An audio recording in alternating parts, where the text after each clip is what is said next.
அது பல பேருடைய எதிர்பார்ப்பா இருக்கு. அவர் எத்தன நாள் கூட்டணியிலேயே இருக்காரு. அவர என்னைக்கு நம்ம அப்போ தலைமை வாங்க. பொறுப்புல அப்போ வச்சு விசிகாவில் சேர்ந்து விசிகாவுக்கு ஒர்க் பண்ணுங்க. அதுதான் விசிகா நல்ல அதான் கட்சி. சொல்றேனே. அதான் நீங்க தலைவர் திருமா பிடிக்காத கட்சியில இருக்கீங்களே. அது அது ஒரு நீங்க தடையா இருக்கு. திமுக ஒரு தடையா இருக்குன்னு சொல்லணும். அப்போ நீங்க திமுகவுக்கு எதிரான ஆளுங்கிறது முடிவாயிடுச்சு.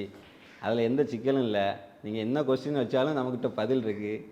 இல்ல இல்ல நான் திமுக விசிகாவுக்கு எதிரான ஆள் கிடையாது. நான் அத நான் தெளிவு விசிக பண்ணிக்கிறேன். நீங்க திமுகவுக்கு எதிராளர், ஆதரவாளர் அது நீங்க உங்க எண்ணத்துல எடுத்துக்கங்க. விசிகாவுக்கு எதிரானவள் இல்லன்றத நான் பதிவு இல்லை பண்ணேன். தோழர், அது நான் அக்செப்ட் பண்ணிக்கிறேன். ஆ திமுகவும் இந்த சமூகத்தில் தீண்டத்தகாத கட்சி இல்லைங்கிறதையும் நான் பதிவு பண்ணுறேன்.